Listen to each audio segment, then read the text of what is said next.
Perfect. That was quick. Yeah, I just pulled up at a coffee shop. You good? Yeah, Perfect. If you keep disconnecting, it's probably me then.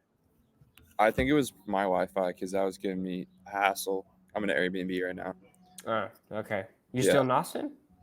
yeah, Perfect. Okay, brother. So you ready to roll? yep. Perfect. We're recording still, by the way. Right. Uh, so this is try two on the Luke Lamy episode. We're gonna go again with for people who don't know who you are. Just give me a little bit on who you are, what you're doing, what you do, um, Yeah. and why you do what you do. So basically, right now, I would say I'm a writer. I also have my own podcast, but most of Mm-hmm. my time throughout the day and like what I'm thinking about is kind of reading and then synthesizing that into writing. Right. So I guess I got into writing from like personal development and just being at like a bad place mentally and physically. So that led me to make some like health changes. And then I kind of noticed that the way I looked like directly impacted the way I felt. And Mm. also like the way I felt was impacted by like my behavior and stuff. Mm-hmm, mm-hmm. Um, Actually, I shouldn't say the way I looked directly impacted the way I felt, but more so like that was like what I cared about back then was like looking well, looking good, and then progressively that kind of led me towards like other kinds of health, which is like Mm-hmm. mental health, like spiritual health. Because at the time before I got into any health things, I was pretty like anti-religious, like anti like God, and like not like I didn't really think about it, but I wasn't like mad at him or anything. But I was more so like God isn't real and kind of Mm-hmm. just, I Yeah. guess, just atheist sort of. And then progressively, like, kind of like changed my views on that. And then, um, yeah, so then now I'm like more into like health and kind of just seeing health from like a bigger picture. And yeah, that's the scoop. Yeah. What is seeing health in like a bigger picture for you at least? Um, What's that? well, I think like one of the best signs of health is like resilience. So like stress resilience and stuff. Right. So I Right. think like for a lot of my life, I was like too neurotic because I learned about things that were in my environment that were causing me damage. Which, if you look around at our environment, you see like EMFs and like plastic and Yeah. bad food. I'm looking at them right behind you. You're looking at all these like stressors, so it's easy to get like warped up in those and then forget that like there's no point of like stressing over that if you're not going to like live an enjoyable life. Mm-hmm. So I got into health stuff when I was in college and I was in a fraternity. So because of that, I Mm. kind of like took an opposite view of like all my friends were going out and like hooking up with girls and kind of Right. degenerates. So I was like, I'm going to do the exact opposite and like go to bed early and like meditate and like eat well and cook my own meals and go to the gym and all Mm-hmm. that. So that led me to like definitely being like different, but at the same time, I didn't like enjoy my life then because I didn't really have any friends. And I also was like unable to relax and just like go out and have a fun time or just like eat a meal without being like, Right. okay, this is like seed oils and stuff. So I guess like it wasn't, and I also like developed an eating disorder because of that too. So it was honestly like good that I learned the health stuff because like I got a lot better and like got off of like SSRIs that I was on at the time. So it was like definitely progressing in the right like steps, but at the same time, I wasn't like fully like living my life. And it wasn't until like the last like 8 to 10 months to like a year that I like started to realize that like there's so much beyond just like caring about health and like Right. also like you're not even healthy because you can't go out and just eat something without like freaking out and wanting to like I don't know like fast the next day or whatever the hell I was Yeah. doing. Yeah. So yeah, I mean, I guess I could talk about how I got into like the stuff I'm into now if you want me to go on that. Right. So yeah, I do have kind of a few things to unpack from that. And one of these is something that you mentioned in our previous attempt with the recording, Yeah. which was confronting stressors is a strong sign of health, not being lean. What'd you say? Confronting stressors is A strong sign of health, not being lean. Right. yeah. What taught you And you that? said not being what? Lean. Well, I don't think that being lean is like bad by any Hmm, stretch of hmm. the imagination. Yeah. My point was just that from the previous conversation, I think was that like at the time I thought that being lean was like the hallmark of health, I guess. Like I just thought like, well, if you look good physically, and like I've heard most people still believe this. It's like, oh well, yeah, he's 100% healthy. Like he has 7% body fat, and it's like, well, if you look at bodybuilders, they die when they're like 50 and they are very lean. So Mm-hmm. it's not really healthy. Okay. And it wasn't until I realized that like obviously being overweight is bad, but my Yeah. point is just that like I don't think health is like like physical looks is like the end all be all. Like obviously it plays a huge role in like physiognomy, like obviously checks out. But my Yeah. point being that like I think like having like a strong like mental resilience and being able to like exist in multiple different environments and still like be healthy and like Yeah. be able to like function even like if you're in a city and stuff. Like I think those are good signs of like health, is being able to like adjust to different environments and not being like, oh well, I can only live healthy when I'm like in the woods eating my like pre-cooked meals and stuff. So that's something I definitely changed my like mind on, was like you don't need everything to be perfect. Like you don't need to have 10 hours of sleep every night or 8 hours of sleep, whatever, to like function the next day. Like being able to be like functionable on like less sleep, or being able to go out and like have a few drinks and then like not wreck your health. Like I think those are better signs of health than just being like, oh well, I don't do any of these things, so that's why I'm healthy. And Yeah. like I'm 6% body fat, so I'm healthy. And it's like, well, your hormones actually start to like go down and you're less able to confront stress when you're below like a certain percentage of body fat for males and females. Definitely for females too. It's like, yeah, you can be like really skinny, but like, are you going to lose your period in the same Mm. like, is that worth Mm-hmm. it? No, it's not healthy in my opinion. Yeah. No, that's a great take. Um. Okay, so let's go into what you're currently into, which is bioenergetics, energy, metabolism, hormones. Yeah. What piqued your interest there? Well, it's kind of funny because I told you I had like a sort of like eating disorder, which Yeah. basically meant that I was fasting. I mean, a lot of people consider this like healthy eating, but I would consider it very disordered eating, which What is do you mean? basically like eating like 2 meals throughout the day. And then I Mm-hmm. would just eat like till I was like wanting to, like, not like wanting to throw up, but like I would feel disgusting. Like I would just eat like two like very huge plates of Oh, like okay. meat and stuff. Mm-hmm. Mm-hmm. And most people think that's like extremely healthy, because the food is technically good and you're like fasting, which is good. But from my mental aspect, it was like restrict, like you can't eat, you can't eat, you can't eat, and then it's like eat Mm. all at once. So it developed a really poor relationship with food, where it's like then I couldn't just like eat a little bit of like I couldn't eat something sweet and just have a little bit. I had to eat like the whole thing. Mm-hmm. But how I actually got into it, it's kind of funny. I was in Costa Rica, and you have like a lot of ripe fruit there or whatever. And I happened to get into an accident. Like I was on an ATV, and I happened to get into like a funky situation where I got into an accident. And what happened was I got this cream to like put on a cut I had, because I'm in Costa Rica. I don't know anyone. I didn't want to get like a bad like Yeah. infection or anything. So I got this cream that some guy got me, and it happened to be like a testosterone cream for whatever Okay. reason. Like I don't know. So, but anyways, I started to feel really good. Like, and I was just cooped up like all day because I had this cut on my knee, so I couldn't bend my knee, and it was just raining outside in Costa Rica for like a few days. So all I was doing was just like cooped up, just on my phone, like doing nothing and just eating. Like I just pounded fruit. Like, 'cause Wow. I was like I think because of the testosterone, I was just like hungry, and I ate probably like 700, like a whole pineapple at once, or just like a whole papaya. Wow. The next day, so what I would normally do is like if I did that, because that was pretty frequent, that I would just like eat like a lot of food at once. Mm-hmm. Like I would just like fast and be like, all right, well that's this is That's like, enough food. now you can't eat until 12 o'clock tomorrow. Mm-hmm. But for whatever reason, I woke up and I felt like really good. I was like, because I don't know if people realize this, but if you have like an eating disorder like that and you eat too much, it's literally like similar to being drunk, where like the next day you'll normally wake up and feel like Hungover. I used to have a whoop, and if I ate a lot before bed, or like too much per se, like it would give me like a bad score on my stats, Mm-hmm. because like I would literally eat like sometimes like 5,000 calories, just like way too much. My point though is I started to feel really good when I was eating more and I wasn't moving, so I was like, this is Huh. completely counterintuitive to everything I know. Mm. I'm supposed to be eating less and like Moving running, more. doing more Yeah. movement, and I was doing the exact opposite, and I was feeling better physically and mentally. So I was like, all right, this is weird. And I had happened to find Jay Feldman, who is kind of like doesn't really post so much on social media, but he has like a very good podcast for bioenergetic stuff.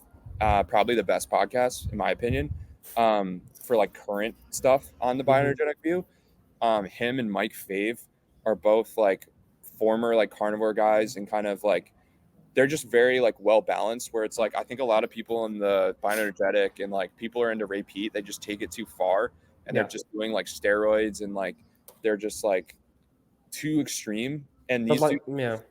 these dudes are just like knowledgeable because they both are like in medicine. Like one of them was a nurse, Mike, and then Jay I think was like a health researcher and like studied like biology and stuff in college. So basically like they just have a good like understanding of like health beyond just like, well, Ray Pete said this. So they have like their own research papers they're reading and stuff. But anyways, I had remembered like hearing them on our Jay Feldman on like Mark Bell's podcast probably like a year or two ago. And I was like confused. I was like, how am I eating more and feeling good? So I like just like looked it up on YouTube or whatever. And Jay Feldman's podcast came up. So they have like probably like 150 episodes now. But the way they do them, it's only them two. And they're just like talking about like one topic for each podcast. So Okay. whether it be like fish oil or like why Oh sugar wow. isn't bad for you or something. So, but if you start from episode one, it's almost like a free course where it's like their first episode I think is like energies or something about energy, like What's energy. the name of the podcast? Let me search it It's up. called the Energy Balance Podcast. The Energy Energy Balance. But Balance basically, Podcast. if you start from the beginning, like you basically have like a free like basically everything that Ray Pete is taught, like you have it synthesized into like modern like terms. Because the thing about Ray Pete is like he's great for reading articles like once you understand a little bit about Right. philosophy. But if you're still like thinking that sugar's bad, like you can't get over the fact he's saying certain things because they just have like a certain like emotional like connotation to him. Like if you told me when I was like a strict carnivore for like a month that like eating sugar was going to be like like I just thought sugar was bad. I thought Mm-hmm. like I didn't know anything about like blood sugar at the time or like hormones, but I was just told like these things are like true, like sugar's bad and it causes like addiction, all this stuff. um and I think a side point too is like it's funny because people say sugar is like addicting because it hits like some part of the brain. I think Robert Lustig said this on Huberman's podcast. But something that I think Paul Saladino and Mike Fave pointed out was that the same brain region that gets like lit up by sugar is like the same one for like sex and exercise and anything that's good. So it's like, how is sugar bad for you? If like, so is like sex bad for you? Is exercise bad for you? Or like basically any, by that definition of just saying that because sugar is lighting up this region, like you could Right. make Right. the same argument for anything that's like pleasurable. So I don't know what kind of like perspective on life that would give you. Basically, don't do anything pleasurable, I guess. But Yeah. I don't know. I think it's just interesting because obviously there is like a certain component to like if you restrict carbohydrates, your body's going to want more of them, which is like why a lot of people get into this relationship with like carbs in general, where they're like, oh, I have carb addiction. And in my opinion, it's just like your body's starved of sugar, so you're gonna have to refeed for a little bit. I Hmm. know for myself, I put on like 20 to 30 pounds, and it wasn't like obviously all fat. Like I couldn't put on muscle. Like for 2 to 3 years, I was training 5 times a week. I couldn't put on any muscle. And then once I started eating carbs, it was like, oh, like this is how a human's supposed to function. Like you're supposed to be able to put on muscle easily if you're sleeping well and going outside in the sun and lifting hard. But for me, I couldn't even put on muscle because my body was like literally in such a catabolic state. Hmm. And that's something people don't talk about is like carbs and insulin are anabolic. Like you're only Mm-hmm. going to be able to like really flush like glucose into your muscles if you actually have extra Insulin. carbohydrate on hand. Oh, Um, okay. but yeah, it's just a long tangent. But I think No, there's a that's lot of beautiful. stuff in the art in like the space. But basically, yeah, got into the accident and then stumbled upon their podcast, started eating more. I was already in Costa Rica, so I was getting a lot of sun Mm-hmm. and there's like a bunch of ripe fruit on hand. But once I got into that, I was just like, this is just, and I didn't mention this, but I had done a crash diet in the past. So I had gone from like 220 pounds to like 170. So I lost like 50 pounds in 6 months from just like Wow. restricting food and like under eating. So that's like how I developed my eating disorder. And that's how I developed such a horrible relationship with food and like put myself at a low testosterone state, and like basically everything stemmed from like that period. So for like 2 to 3 years, I was like maintaining lower weight and also like continuing to fast and put my body under stress. But it wasn't until I like really like just like let the rails kind of go off for a little bit and just like hound, which like which meant like I was eating like 700 grams of carbs for like 3 months. Like now Whoa. I don't eat that much, like as much, but like for a while, like I was craving sugar so much that I would like eat so much. And it wasn't until like a few months of doing that where I was like, all right, like you don't need to do this all the time. You're not that hungry anymore. But Mm-hmm. like in the beginning, it was like, oh my God, I could eat whenever. Like this is so fun. And Yeah. it took me a few months of like doing that before I was like, all right, like now just eat when you're hungry. But for a while, it was like you restrict something, the natural instinct is going to be to like overindulge on it because Mm-hmm. you've told your body from the signals that it's not plentiful. And that's like a whole nother thing where it's like there's a reason why ripe fruit and like coconut oil are like appearing in tropical environments because they're like better for like promoting life for like those kind of environments. So it's like Mm-hmm. you want to put yourself in basically mimic an environment that's like Canada with no carbs and like no sun, or do you want to Oh, mimic that's interesting. an environment that would allow you to thrive, which is, in my opinion, what every human should strive for, is to be in an environment that's abundant with sun, carbohydrates, like good like animal Mm. proteins, like milk, and like all the good foods that like taste the best. Like those are there's a reason why your body like wants to eat those. It's not like you're just like wired to be like addicted to ice cream. It's like no, ice cream has like everything that you want, Yeah. like egg yolks and cream and milk and calcium and like sugar. So it's like I don't know, that's something another argument, but it's like I don't know. It just takes a lot of like kind of changing your perspective to understand that like a lot of the things that Mm-hmm. they're teaching you or like a lot of the mainstream health arguments or like people in the health space aren't even healthy because they can't like they're not metabolically flexible. Like people think like burning fat Mm. is like some sort of like epitome of health, but it's like how are you healthy if you can't burn carbs? Like you need to be able to burn both. Like I don't know how you could be healthy if you can't eat carbs without getting fat. Like that to me means like if you're insulin sensitive, you can eat carbs and then respond well. If you're insulin resistant, you eat carbs and get fat. So how Right. are you healthier if you aren't able to eat carbs without Mm. Mm. storing fat or without having some addiction? In my opinion, you should be able to eat like you should be able to go out and eat like like bad food and still be like healthy enough to like tolerate it. Not that you ever would want to do that, but I don't know. I just that's like part of the argument too, where it's like people think burning fat is good, which is like completely wrong. From like Analyze and Optimize, I've done a good job of pointing this out. Mm-hmm. Essentially, like every single disease state, they burn more fat for fuel than carbohydrates. So why would we want to mimic a state like Like starvation a or disease. Yeah. diabetes or whatever? Which Yeah. is funny, but yeah. That's interesting. How's your relationship with food right now? It's the best it's ever been. Mm-hmm. Um, I used to not be able to go out to eat without like having some like anxiety about like Right. beforehand needing to like check the menu and see like do they have any like lower calorie options or well I need to track my macros so like I can only eat this much fat um, and kind of like on and on and on with like quantifying things as far as like numbers and then even when I stopped doing that just like because what I would normally do is either like fluctuate between like okay well I can eat 3,200 calories and not really care about the macros or I would do the opposite and like Okay. can only eat 2 meals so just make those 2 meals like as big as possible. Mm-hmm. So it took me like so long or like probably like 5 to 6 months of just being like just literally eat when you're hungry and like don't ever feel bad about eating to where now I just eat like last night I went over to a friend's house. We had dinner, and it was like probably 10 to 20 people there. And someone brought some salsa. Someone brought some like little like salad with like chickpeas and whatever tomatoes and stuff.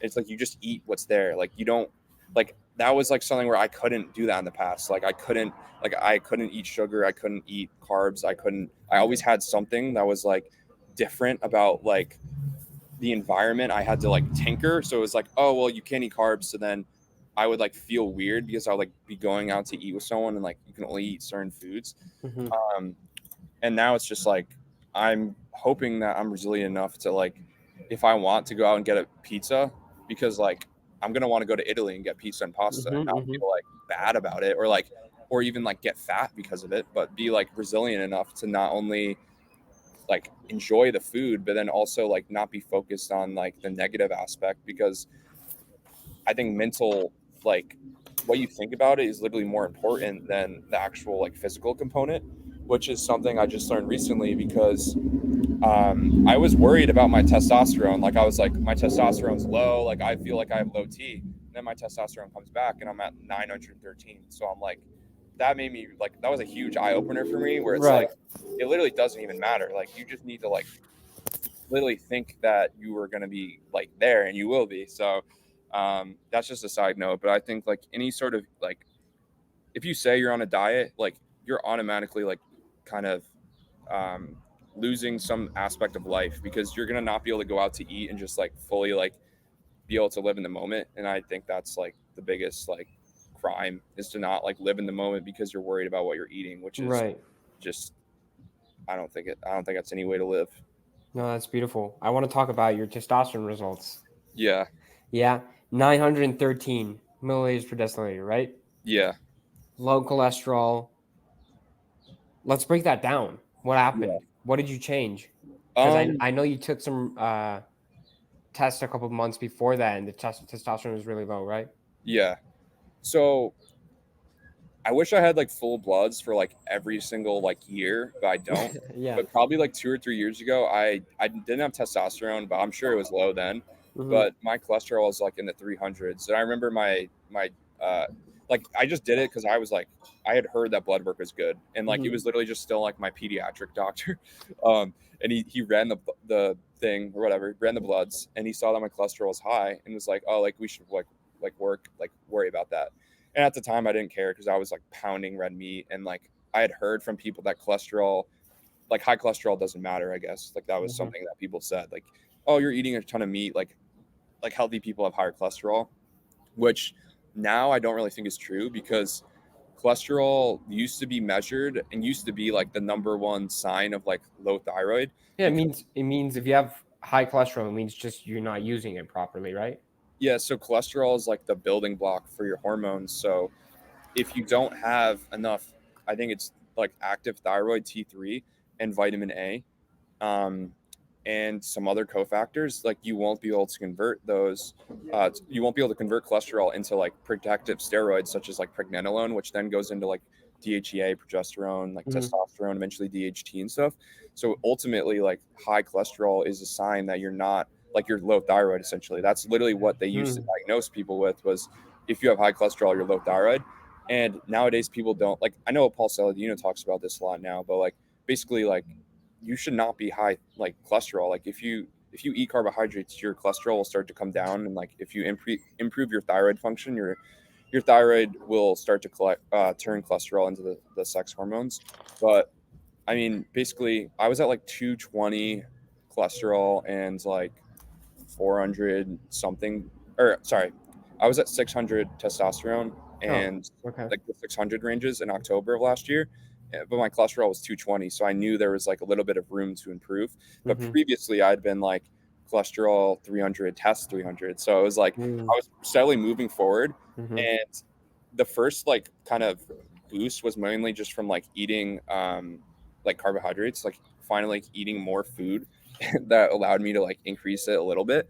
But then ultimately I had to like start like investigating some sort of thyroid supplementation, because I had knew like when you put your body under stress of like 6 months of like under eating, your body's like naturally going to like defend against that. So basically what happens is if you don't eat enough food, then your body's going to slow down your metabolism, which means like slowing down the enzymes that convert like inactive thyroid T4 into active T3, which is like a Right. natural, like it makes sense. Like if you're not eating enough food, why would you be cranking your thyroid? Because you're the more your metabolism's going, the more you have to eat. So like now I have to eat probably like 35 to 4,000 calories just to like maintain weight, whereas before I could Mm. eat like 25 to 3,000. And I'm pretty sure like I'm 220 pounds. Like you're supposed to be able to like a good thyroid function at 220 pounds is like 4,500 calories. So I'm not even like fully like maxed out. Like if you look at people like Solbra, he's like 200 pounds. I'm sure he's eating like 3,500 calories every day. Um, Hmm. But as far as like lifestyle goes, like I investigated like a T3 supplement, like a pure T3, because I knew that was like pretty like low risk as far as like you could take it and only the half-life is like less than a day. So it's like a good like measure. It's like a good Mm. proxy for like if I take this and I feel a lot better, that's like a good sign. But ultimately what happened when I took it is I took like way too much. So I took like Okay. so your body is supposed to produce like 3 to 4 per hour, but I like took like 8 micrograms the first time. And so what happens is like when you have low thyroid, your body naturally compensates with like high adrenaline and high stress. Hmm. So when you start to take thyroid, you like get sensitized to it. So I took 8 micrograms and like I for like 5 days basically felt like I was an NFL football player. Like as far as like cortisol goes, like I was like just like so ramped and like couldn't sleep. I literally couldn't do any work because I couldn't sit down and relax. So Wow. if I recommend for anyone who like wanted to investigate like a T3 supplement, you would obviously want to start with like as little as like 1 microgram because your body like would only produce like 3 to 4 per hour. So if you take like 8 micrograms, like I did, some people react fine, but then other people, if you don't take it with food and like slow the absorption, you end up just feeling horrible. So that was like my first go. But then I started to realize like just all the signs were pointing to low thyroid as far as like low hand or cold hands and feet and just like overall like brain fog and poor like symptoms of like depression, other stuff like that. So I knew my thyroid was low. So once I started like investigating like thyroid supplementation with like a natural desiccated product, like my TSH went from like zero point 0.9 to like less than like it's literally like less than 0.1, which is like pretty like it's like really low. Like people Hmm. like think that that's even too low, but like some people like on the other hand say like it's close to zero is good. But Hmm. anyways, I feel way better like this. So it's like Okay. low TSH, like 180 cholesterol, which is like literally on the borderline of being low. Like I would probably want it like just right where it's at right now. And Hmm. then testosterone like 900 something. Um, but That's yeah, I mean, it's just fucking like incredible. I think it's as simple as like increasing your thyroid function for people that are high cholesterol because you're just leaving like sex hormones on the table because the raw material's there, but it's not being converted. Um, so yeah, I mean, obviously, like I'm doing other lifestyle things like sleeping well, eating well, Hmm. working out, like Blue light. yeah, et cetera, et cetera. So like, but the caveat is I was doing that for 3 years and my testosterone was We're like still low. like Okay. I had been almost like someone prescribed me and said I can get on clomiphene, which is like an estrogen blocker that naturally like tricks your body Wow. into thinking it doesn't have enough testosterone. Hmm. So you normally see rises of like 400 to 500 points from doing that. And that was when I was Whoa. 21 and they told me I could do it. And it would have been like $800 like every quarter or something. So it would have been like more than 3 grand per year. And that was the only reason I stopped. But I mean, when you're low testosterone, like you pretty much like you will do anything to get high testosterone.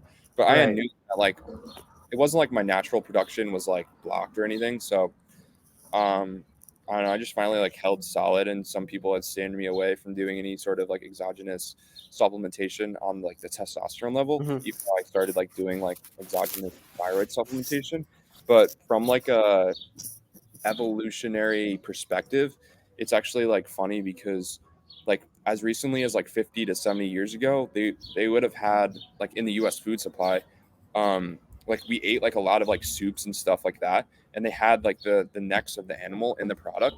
So you would have been like getting like half a grain, which is like a certain number worth of thyroid. Like it's I don't know the grains and it's so Yeah. stupid. But essentially Hmm. every American would get like half a grain of thyroid like as recently as less than 100 years ago. And then if you looked at people that were born without thyroid glands and like hunter gatherer tribes and stuff, they're fed the thyroid gland. So like the neck. And I mean if you look at babies too, like there's in the breast milk there's thyroid. So it's like I don't see why like for some reason thyroid is like so like people don't understand it. So overlooked. People don't understand it, and the natural thyroid like medicine is like broken Mm. because I mean that's a whole side note, but it's like if you actually get diagnosed with hypothyroidism, which by my estimate by my estimates is like as great as like 70 to 90% of the population because of the fact that I don't think obesity really happens without hypothyroidism because if your metabolism's like strong enough, like you should never. So if you look at someone who gets fat, it's because their cortisol's high and they're eating too much calories than they can burn. And if you Mm-hmm. look at hypothyroidism, you don't have the thyroid, so they make up for it with cortisol, and then also Whoa. they're just eating like people get fat on like 2,000 calories, and that's just not how humans Yeah. supposed to be able to eat normal Whoa. kind of food. But anyways, yeah, like if you actually get like diagnosed with hypothyroidism, they give you T4 treatment, which like is some whole big thing, but it's like basically I don't know if I even want to get into it, but it's just basically not like optimal. I can go into it if you want me to. Mm-hmm. Yeah, go into it. Yeah. So basically, I think the way I understand it is um, thyroid was eventually or originally treated with like symptoms and like so basically like the symptoms you had and then body temperature and pulse. So like whatever your body temperature was upon waking and your pulse rate and then your like symptoms such as like which could range from like depression to fatigue to like weight gain to like neurologic disorders like there's literally like the symptoms for hypothyroidism are essentially like endless like Mm-hmm. it's just basically like a lower quality of life, which is what happens. But interesting enough, they switched from like, and the treatment at the time was like pig like glandular thyroid, so it would just be Okay. like natural thyroid Mm-hmm. with T4 and T3 because the gland actually has both of them. But they started doing like tests, like they found like a TSH test or whatever, and I think there was like some other test before that. And basically they shifted away from like the symptoms and like the body temperature and pulse rate, which Rhoda Barnes talks about in his book like Hypothyroidism, the Unsuspected Illness, which is like a very good book if you're interested in the subject. But essentially, and that's how Ray Pete learned about thyroid as well. But essentially, like they went away from the like actual standard treatments, such as like okay, cholesterol's high, and now they're like giving out statins for high Yeah. cholesterol. Um, but T4 is the inactive part of thyroid. And the thing is that most people that are hypothyroidism actually have an issue like converting T4 into T3. So T3 is like what you'll see as the active thyroid hormone. And if you look at like certain studies, like 93% of people who are depressed have lower like T3 values. If you Okay. eat a low carb diet, you have lower T3 values. So you don't want to have low T3 values because T3, like I said before, like Mm-hmm. converts the cholesterol into the sex hormones. So you're gonna have lower like hormones levels because of that. And then also T3 is like more concentrated in the brain. So if you have a higher T4 level, you're gonna be like so it's T4 relative to T3 is like the main issue that I'm seeing with the T4 only is that you're providing T4 but you're not providing T3 as well. So your body like wants a ratio of 3-1 T4 to T3. So if you give your body more T4 in an already hypothyroid person, you're becoming more hypothyroid. Okay. Um, and Whoa. actually, I just remember this now. But the original, like when they switched from, so it was called Armor Thyroid, which was the natural desiccated product with T4 and T3. When they switched from that to the thyroxine, which is just T4, they like did a test to see if it was going to work, and it worked in healthy male individuals, which makes sense because they are already probably efficient at converting T4 into T3. But Mm-hmm. if you look at that compared to like a woman who's 55 and has like PMS or whatever, or like you know what I'm saying, menopause, like Mm-hmm. they're not going to be converting T4 into T3 effectively. So to think that like a 25-year-old healthy male is going to like function the same way as like an overweight female who's older, like it doesn't make any sense. And that's why you see a lot of people who are now like turning to like natural desiccated products because Mm-hmm. they realize that they work a lot better, or just like why like Ray Pete talks about in his books is just like Cynomel, which is pure T3, which is like giving your body what it's actually lacking, which is um, pure T3. And even another thing too is just like reverse T3, which is basically what happens is when you have too much T4, your body instead of converting into T3 turns it into reverse T3, which is like anti like thyroid and it blocks T3 from being used. So it's very interesting because it's like you're taking something that's actually making you worse, and then as you get worse, they just keep bumping up your dose. Like it's Yeah. not working. Why are we continuing to give you more of the same? And there's like slander about T3 because I'm pretty sure one time someone like a doctor gave a patient like a natural desiccated product, and it was they started them right on 2 grains, which would be like the equivalent of like almost a whole like day's worth of thyroid, just like Wow. of like a healthy person. Like, Okay. why would you ever, like, it just like doesn't make sense. Like, you're no supposed to start with like half a grain or like a fourth of a grain, and this person was like a previous. I'll caveat this by saying too, like, thyroid makes your like heart start like beating faster because that's the way you're supposed to go. Like most people who have hypothyroidism have like a low like pulse and temperature anyway. So you're gonna Oh wow.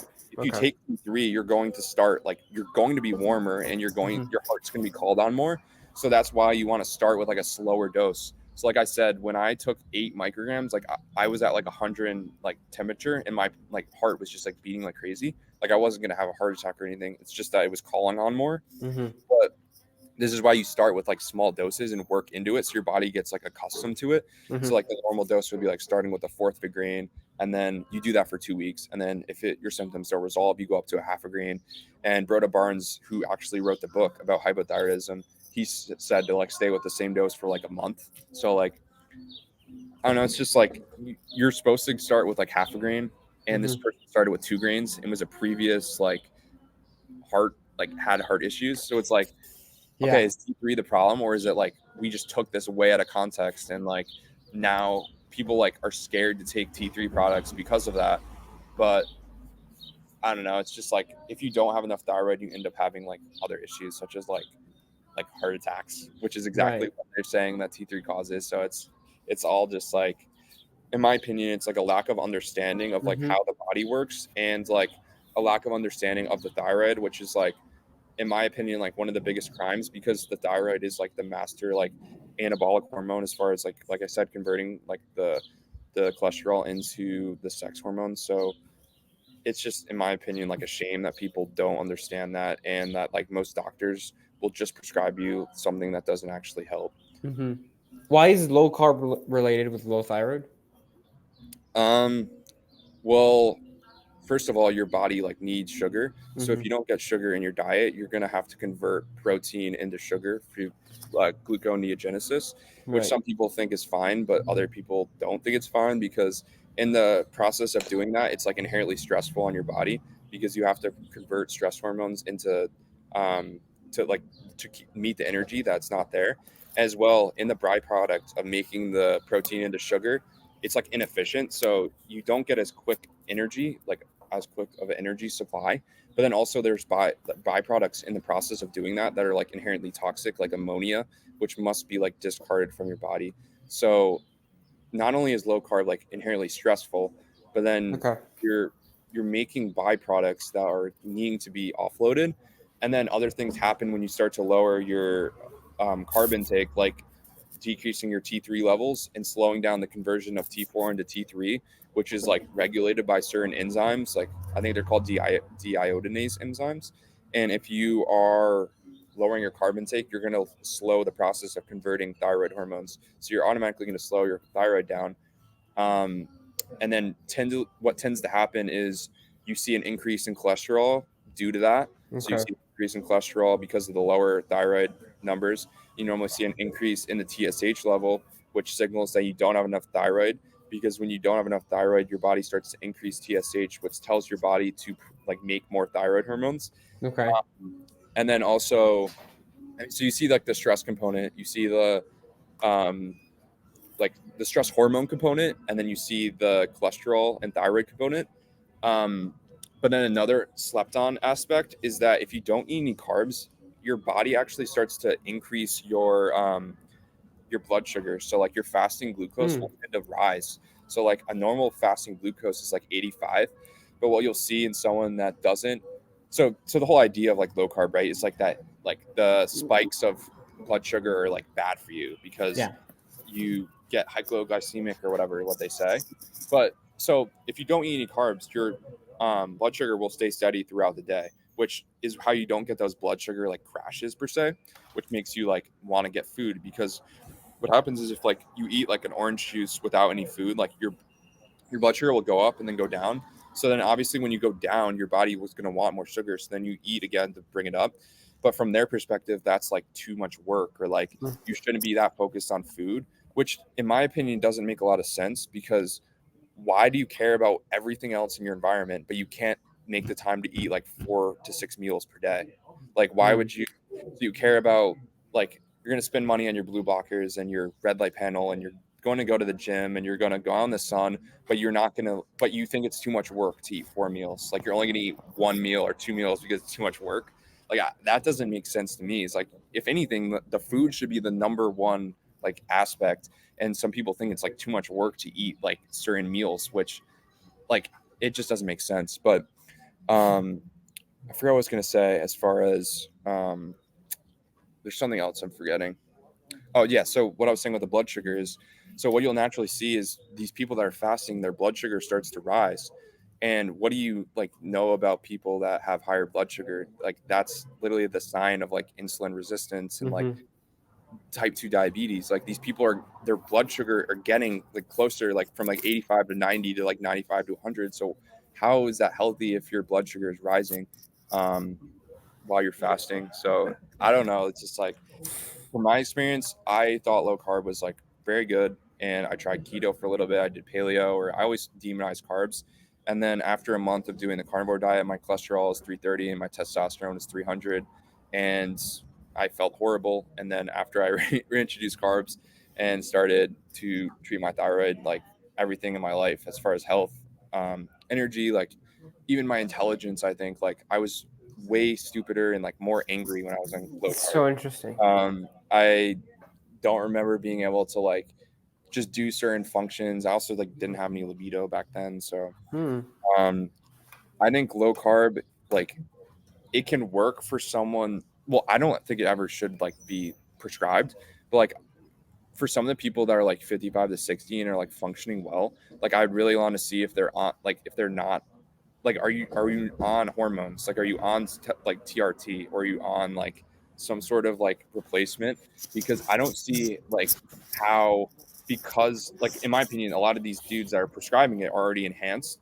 So it's like if you're a 60-year-old dude who's like ripped and you're going low, like you're only eating meat, and then you're prescribing for a 20-year-old girl who just has like an eating disorder and likes to eat carbs, like how are you going to tell her like, oh, you'll function better when you don't eat any carbs? Mm-hmm. And like a lot of these younger girls are getting that, and then they end up getting like PMS, or like they Yeah. lose the period or whatever. And it's just Mm-hmm. like, I don't think like carnivore diet is ever going to be, well, it's never going to be right for a girl in this environment. I don't think it's ever right because of the modern stress we have to undergo. Um, and then the fact that your body needs sugar to function. Like I just don't see how a low carb diet, like I could see it acutely for like gut issues, but at the same time, I think there's some carbohydrates that you would be able to tolerate, such as like honey or something like that. That's like pretty like unanimous, where it's like honey literally like lowers the risk of diabetes and helps people get off of their insulin. So I just don't see like, I don't see the low carb diet as being something that is good for your hormones. So, and I think your hormones are the most important. Like, it's going to dictate who you are. So, yeah. That's so interesting because I've been kind of like cycling carbs. I'm on only fruit right now, and I've been craving carbs a lot. You're And only eating fruit the whole day. no, like my source of carbs is fruit. Uh, And I've been craving other sources of carbs more, and my mood, like I've been having more like weird mood swings. This is very interesting. I need to get into the thyroid rabbit hole. I think the best way to get into it is just to start measuring your temperature and pulse around upon awakening. Right, That's right. probably the best like indicator. Um, But yeah, I mean, I think your body is naturally going to gravitate you to the foods that are like going to heal you. So like if you're eating only carbs, or sorry, only fruit, and then you want like some sort of starch or something, like I think there's probably a reason. Mm-hmm, And some people tend to do better on starches than like sugar, mm-hmm, like normal sugar, like fruit or whatever. And I think it's because the starch like stays in your system longer. So like people that have like histories of fasting or like impaired gut liver function, they tend to like not last as long between meals. So for example, for myself, I did a lot of fasting with black coffee, and that led to like a degraded liver, I think, to some like wow. capacity to store like, so the liver will store like sugar. So if you eat like 150 grams of carbs. Like some of it will go to your muscles, some will go to your brain, some will go to your nervous system, but then some of it gets stored as like glycogen in your liver. And then you'll go and do something 30 minutes later, and then I'll start to like use the sugar so that you don't Mm-hmm. run on stress hormones, because Mm-hmm. when your blood sugar starts to lower, you automatically start to increase like adrenaline and glucagon, which I think pulls the sugar out of your muscles. So Mm-hmm. it's catabolic, because you're losing the muscle. Your body literally starts to break down your muscle tissue to start like getting the energy it actually needs. Um, so yeah, my point is like I think starches like play a really big role, even though like people don't realize that starch literally spikes your blood sugar more than sugar, but at this like more than just like normal table sugar, which is like it's kind of weird that white rice would like spike it more.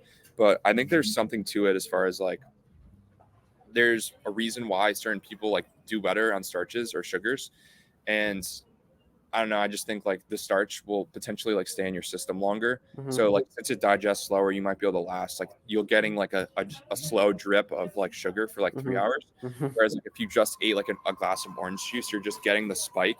And if you're not Right. to like store it, you're probably Mm. just gonna burn through it a lot quicker. Okay. Yeah. So where do I start for thyroid health? Um, I would say the first way to start is just like eating enough food in general. So Right. like when your body's hungry, you want to eat enough. And Mm-hmm. then obviously like providing every single nutrient you need, such as like adequate B vitamins, adequate like fat soluble vitamins, and then like obvious foods like eating like enough eggs because they're going to be like a natural multivitamin. Mm-hmm. Eating like calcium because that's going to lower your prolactin levels, which Okay. prolactin's basically like the opposite of testosterone and like DHT, where it's like it makes you kind of like I don't know, like if you see the people that are like soy boy or whatever, like that's Mm-hmm. literally what high prolactin will do for you is Mm-hmm. like give you man boobs, like make you have no sex drives, and you're just gonna be like kind of like a lazy like person. Mm-hmm. Um, but for thyroid health, also like protein, like getting enough Of course. protein. Um, obviously, there's like ways to like improve your thyroid, like or like improve your like acute function, like eating like or sorry, drinking coffee, or eating sugar. Like the way I've heard people describe it is that carbs are going to like speed up your metabolism. It's like stepping on like the gas per se. Mm-hmm. And if you don't have adequate like nutrient intake underneath that, you're going to feel like very like horrible. Right. That's one of the things I like about T3 is it speeds up your metabolism. Mm-hmm. But if you speed up your metabolism and you feel like bad, there's like a reason why, and it's because you're not providing enough nutrients. Right. Right. Like that's why like I've heard like when I had Analyze and Optimize in my podcast, they said this, but it's like why would you be a carnivore and preach the benefits of like the B vitamins, but without realizing like the B vitamins in meat, without realizing that the B vitamins are crucial for energy metabolism, carbohydrates. So it's like there's a Mm. reason why like the meat and fruit diet works so well. It's because the meat normally provides like the B vitamins and the zinc Mm-hmm. and like creatine, kind of like those kind of random ones, and obviously Mm-hmm. amino acids and protein itself.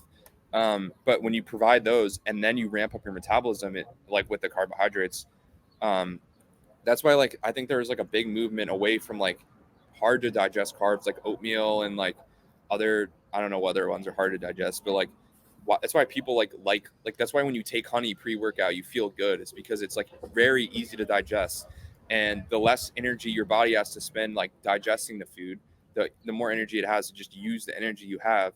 So you see things like like I think like table sugar, it tends to like they say like deplete your vitamins, but I think it's more so the fact that it's speeding up your metabolism Metabolism. if you're Okay. not providing enough nutrients. And then on top of that, you have issues with the gut, which means like if you have a poor gut, you're not going to be able to absorb as much of Of the course. nutrients from each food, so you might end up being like depleted of something. Mm-hmm. um, and then on top of that, um, there's like certain things that will so like your gut has a microbiome and stuff, Mm-hmm. and certain foods that you eat are going to like adjust the microbiome. But if you eat more carbohydrates than your body can like properly metabolize, it's going to make like toxic like byproducts such as like endotoxin, which happen to like poison your body and like Mm-hmm. leaks into your bloodstream and causes like brain fog and fatigue and stuff. So one of the main issues that people get with the carbohydrates is like people think like fructose is like such a big issue, Mhm. but it's more so that the fact that they can't like digest the fructose efficiently. So that's why like I think starting with like lower amounts of carbs when you're like, Okay. if you're going from like low carb and then you just eat 500 grams of carbs, like you will feel like you will Yeah. not feel good. Like you'll be tired, and there's a reason. It's because your body's not properly digesting them. Hmm. Um, but that's when like you could implement like certain tools to increase your carbohydrate metabolism, like caffeine or B vitamins or like I've been experimenting with B1 for the past couple months. That's been great. yeah. Yeah. Do you take it with other anything else or just the B1? Just the B1. I've heard that it's good to take it with B vitamins just because if you take a lot of one of the B vitamins, you're gonna deplete some of the other ones by default. So if you So stack that, like a if you B complex with a B1. yeah, if you stack a B like if you stack a B1 on a B complex, it's just smarter because the Okay. B1 is gonna deplete other B vitamins. Okay, On that that makes first sense. complex. But then yeah, there's also other tools like B3, like niacinamide does good at burning carbs. Hmm. Um, it's kind of like a paradox where it's like most people think burning fat is like better, but it's actually better to be burning carbs because like of several different reasons. But Hmm. I mean, like carbs are more efficient. They're like better for your thyroid. They're better for just like overall health to burn carbohydrates because your body's already going to have a baseline level of fat at rest. So Hmm. it's going to like burn fats no matter what. Hmm. That's why I was talking about earlier with like metabolic flexibility. People are like, Yeah. yeah, I'm such a fat burner, but it's like no matter what, you will burn fat. It's just more so like how many are you good at burning carbs? Um, and yeah, it's just like carbs are going to be the best fuel, but then also like fats and carbs compete for energy usage. So if you eat too much fat and then eat carbs too, your body is going to like preferentially burn the fat. Huh. So that's why Okay. like there's certain tools that you can use that I've implemented myself. So for example, like if I eat like ice cream, like I know it's going to be really high in fat and carbs. So that's going to make me prone to burn fat. And you're going to store like obviously if you eat fat, it's easier to store as fat than carbs. Like carbs have to be converted into fat, but Hmm. fat can just be stored like on your body, which is like a very big problem too with like seed oils, where it's like if you eat a lot of seed oils, like those preferentially like get stored as For fat. a while. Yeah. Um, and they already like are poisoning your metabolism and are bad for you in general. But um, my point is that like there's certain tools that you can use. Like if I had to list a few of them, it'd be like B1 or the B vitamins or TUDCA or like methylene blue or um, I've been tinkering around with pyruvate as well, which is like a cofactor for like the carbohydrate metabolism. Um, because if you look at some of the people that get cancer, they have an issue with like lactate, which basically means they keep going through fat burning and they don't. So like the Huh. in the metabolism of carbohydrates, like it starts as fat burning, like there's a baseline level of fat burning, and then there's a different metabolism, which is like when people say like oxidative metabolism or like the Krebs cycle or electron transport chain. Hmm. That's when it like I don't really know too much about it. I just know Hmm. kind of like the over arching idea, which is basically that in like disease states like diabetes or like cancer, you tend to just burn like fat. Yeah. You Okay. get it into the proper That's interesting. metabolism, which those are things that like B1 or like the B vitamins or like TUDCA or methylene blue, they kind of like act in that pathway to make it Okay. easier. Okay. Um, and Huh. specifically, I've had really good experiences with this pyruvate one, which is like the number one rate limiting factor. Like if you look up like pyruvate, you'll see it in the like metabolism chain or Hmm. whatever. But what I've noticed from taking it is like it basically stops all fat burning. So I could Hmm. eat like probably like 100 grams of fat and then eat like a bunch of carbs and I'll still like feel like good because it literally like halts like all the fat burning, so you just burn carbs. Okay. um so like pre-workout, like I'll take it sometimes before workout with like like coconut water or like watermelon or something, and it's literally like I like I've never like I feel like I'm on like steroids. Like Holy shit! I I don't get care that. a better pump, and like I start like sweating like so easily. So I know I'm like burning carbs, and like my metabolism will start to like kick in like very well.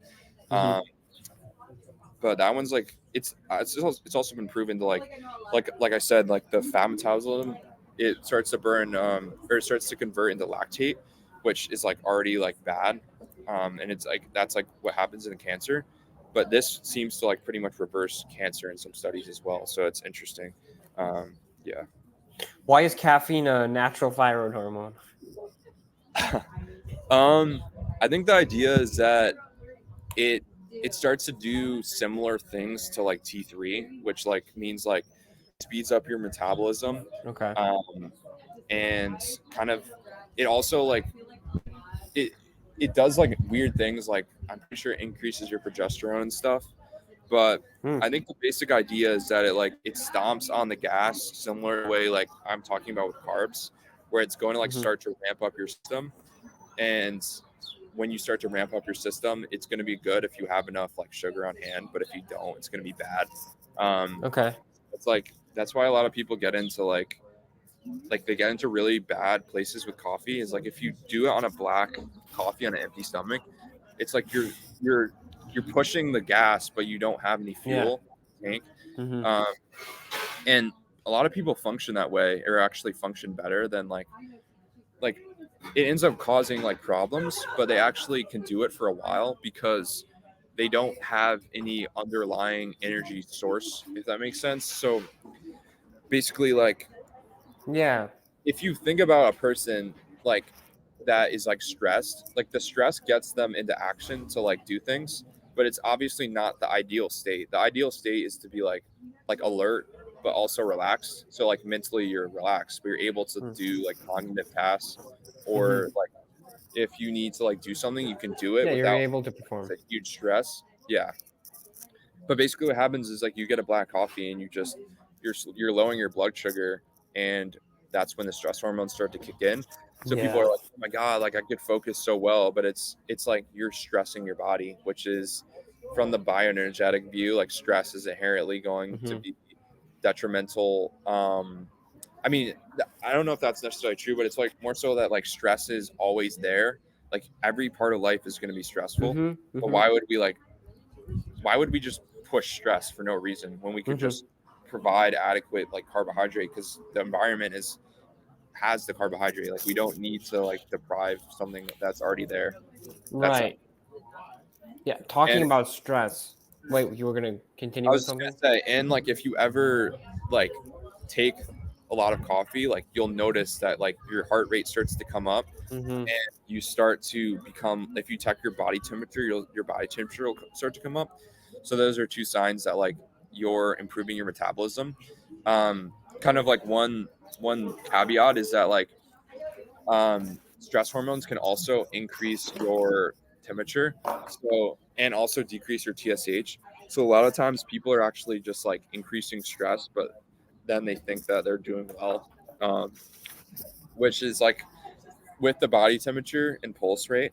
If you wake up and your temperature is like 98, and then you eat something and it goes down, like you eat breakfast and it goes down, that's actually a sign Mm. that you're running on stress. And then the food is Okay. coping with the stress and lowering the stress, but you're not Oh. actually getting the proper like nutrition from, like you're not increasing your metabolism after you get the food. Your metabolism's just going down because you were stressed. So That's interesting. So, okay. In the bioenergetic view, fasting would be terrible then. yeah, I Really? mean, every single Just circumstance because it. Okay. every circumstance has like I think that there's spiritual benefits to fasting, and obviously like religious stuff with fasting. And I don't think that like if someone thinks that it's working for them, I don't think they should stop doing something. But Okay. from the bioenergetic view, a healthy individual can like withstand like 12 hours without like any food before they start to like run out of energy. um, Okay. but from other like unhealthy people, which is most of the population, they can only sometimes withstand a few minutes to a few hours. So Mm-hmm. it's like the variation can like withstand can be like very drastic in the difference. And like I said, it has to do with the liver health because the liver stores the glycogen. And if your Mm. liver is impaired, which is most people because their liver and gut are just like connected, so most people like don't have the best form. Like most people don't go to the bathroom every day. That's something that should be happening. Yeah. Like a sign that like their metabolism and their gut are probably not working properly. Um, but I think what happens is so when you start to fast, you start to like down like I said from my like chronic like 6 months of fasting and then fasting after that, because you don't have enough food, your body starts to slow down like the liver function. So it starts to slow Mm-hmm. down the conversion of T4 into T3, and then also Mm. starts to slow down the enzymes that produce thyroid and convert the thyroid. So you're basically getting like an anti-thyroid effect. And the whole Mm-hmm. idea from the bioenergetic view is that you want to push metabolism, like you want the fastest metabolism as possible. And anyone who's I ever see. gone from someone who's low metabolism to high metabolism, I mean, for myself, like pretty much there isn't a stressor that you can't combat when your metabolism is high, because when your metabolism is high, you're automatically having all the protective hormones like pregnenolone, progesterone, DHA, and Mm-hmm. testosterone, DHT, and stuff. So you're going to be protected against stress when you have the adequate hormones, and like that's the opposite of what's happening when you're fasting. So you're down regulating the enzymes that create thyroid, and then you're also just running on stress hormones, which there's like other things at play that cause like hypothyroidism, and like basically your body gets accustomed to a certain way of like being. So like if you're running on adrenaline a lot, you're going to have like naturally like higher adrenaline. Mm-hmm. So you're basically training your body to be like stressed.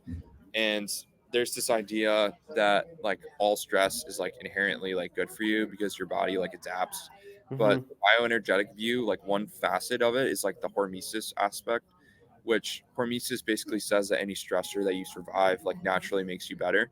But at the same time, like if you look at someone who's aging, like they've gone through a bunch of stress, which is what Mm-hmm. causes them to Mm-hmm. age. So the idea that just because you survived something stressful, like that's Mm. what hormesis says basically, is that oh well you like, and you can extrapolate that to like whatever like situation you're like going through. So like this is something that Ray P talks about, but there was like X-rays and radiation, and they were saying like that's like a hormesis, like that's a stressor. But like most people nowadays in the esoteric health world wouldn't like want to get an X-ray or like go through the X-ray thing at the Mm-hmm. airport or Mm-hmm. like microwave their food or like intentionally like put EMF on themselves. So like why would you do That's other such an interesting point, man. like so yeah, so it's like the same thing with like what is the like benefit like relative to the stress, which there's like then there's arguments like cold Whoa. plunges and like saunas and other Mm-hmm. like Mm-hmm. exercise and stuff. And I tend to more so think of it from the aspect of like intuitively, like, do you want to do Yeah. something? And like normally I don't want to cold plunge, but I want to like sauna or I want to like lift Yeah. weights or play basketball, but I don't really want to just go for a run like for no reason. Mm-hmm. But like if we're going like a walk in nature, like a hard hike in nature, that sounds fun. But Yeah. just like lacing up the shoes and deciding to go for a run in like the city doesn't feel interesting to me. So I kind of like use like the bioenergetic framework of stress and then kind of like put that through the lens of like intuition. Like Mm-hmm. intuitively, does this make sense to be Mm-hmm. something that's like going to be interesting and fun? Because that's another thing. But I think like being healthy and being happy are like kind of like two like similar things. Mm-hmm. Where I think whenever I'm feeling happy, it's because like of overall good health. Like people think that you need to be like putting yourself through pain, like David Goggins, in order Mm-hmm. to like do something or be happy. And I think the bioenergetic view like takes a different approach, which is basically like as long as your body has like the protective hormones, you'll like be able to combat any stress and feel good because you'll be able to like adjust your environment. So it's like what just happened, like we had this call and then like I couldn't do it at my house and then I ran over here and did it. Like there's the idea that like you should be able to combat any like stressor with like kind of, because you yourself are like mentally and like physically stable, you're able to kind of adapt to whatever the environment throws at you, which like I said before, I think that's the ultimate sign of health, is being able Mm-hmm. to like adapt Be to stress multiple resilient. Yeah, I situations. love that. Yeah. Dude, I want to talk about the big E, estrogen. This is a brand new rabbit hole for me. Yeah. There's this point you talk about on Twitter a lot, which is men focus too much on improving testosterone, but not um, decreasing estrogen. Yeah.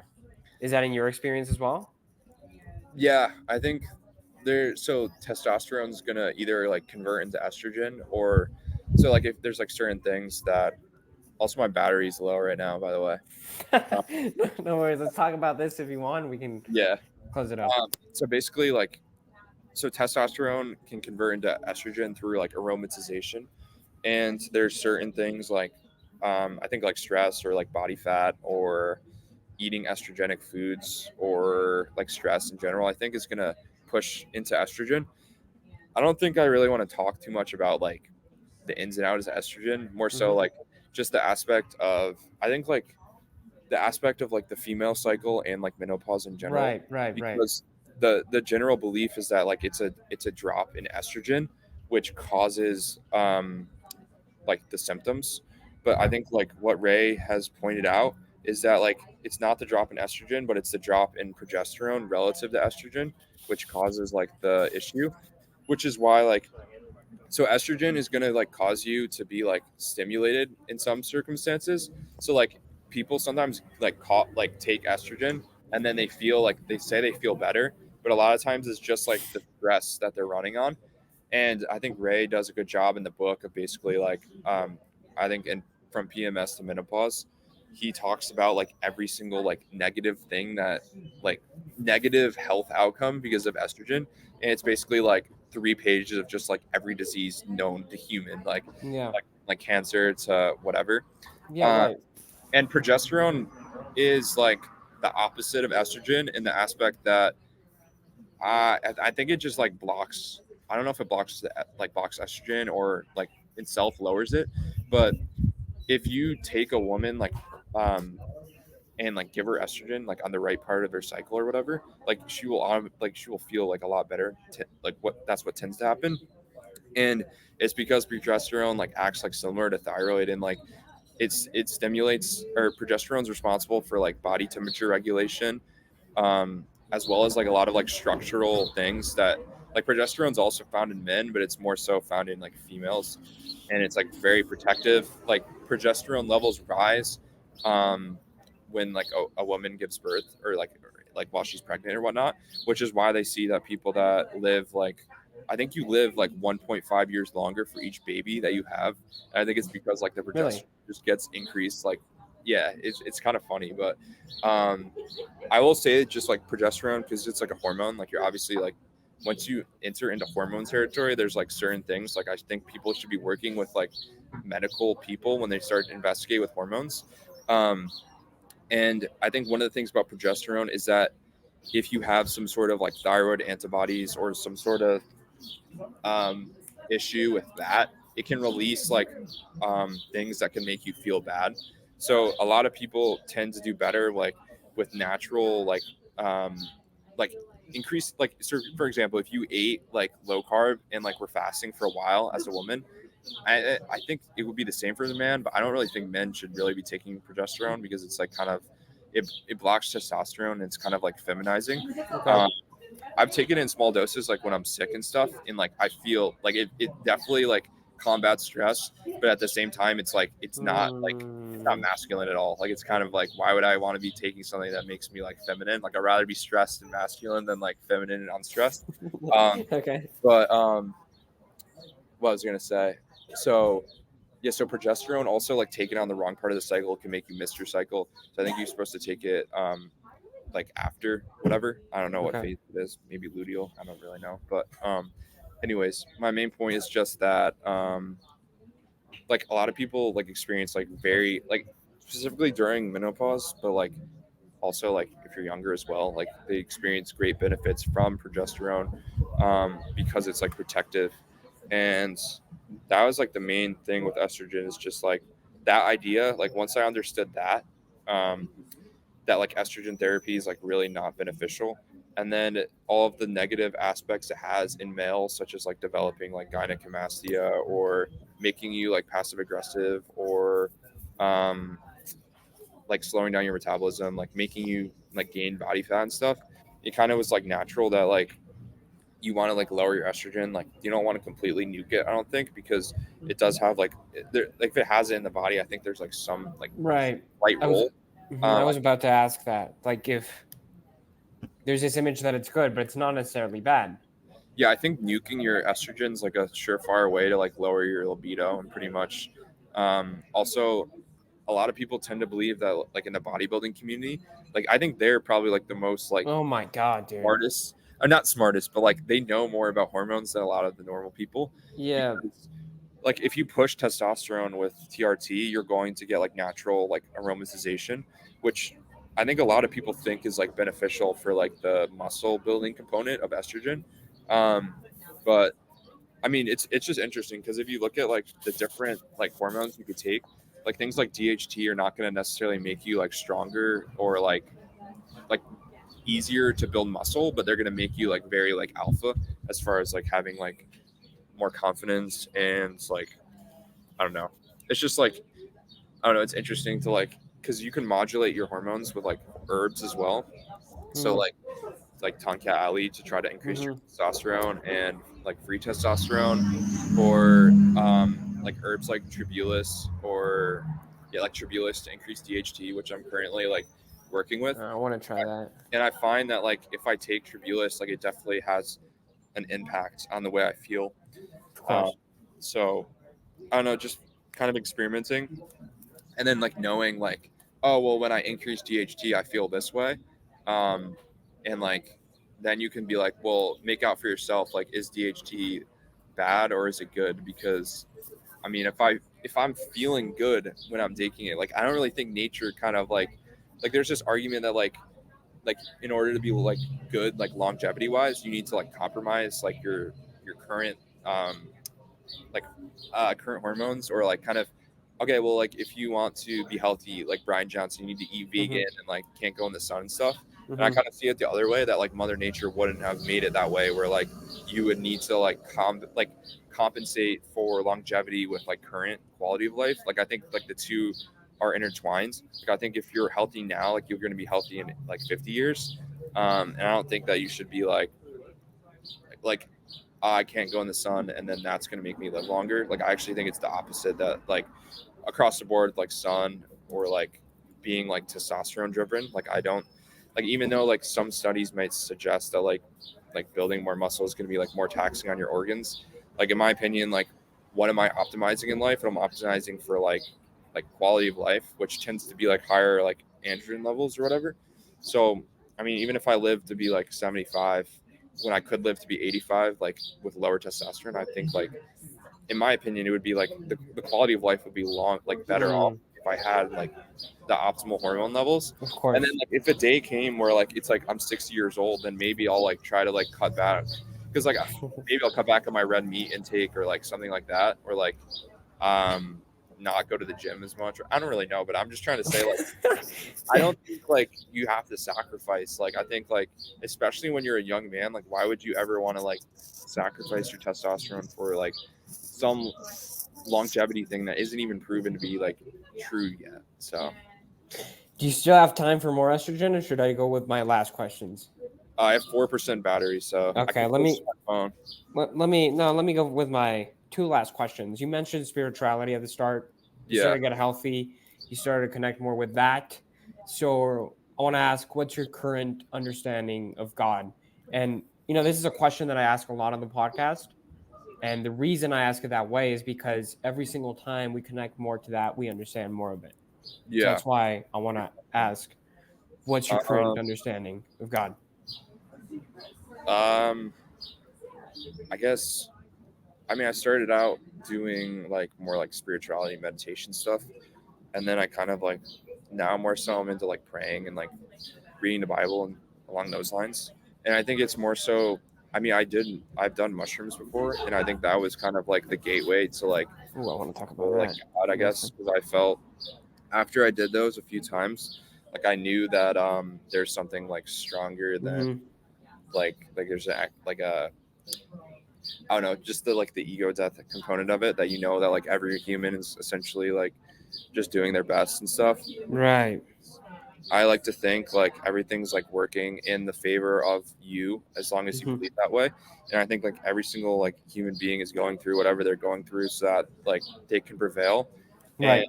kind of every single situation, even the negative ones, are like more so to teach you something. Because I think like that's a natural progression of like human evolution, is to like life gets better for the people after us.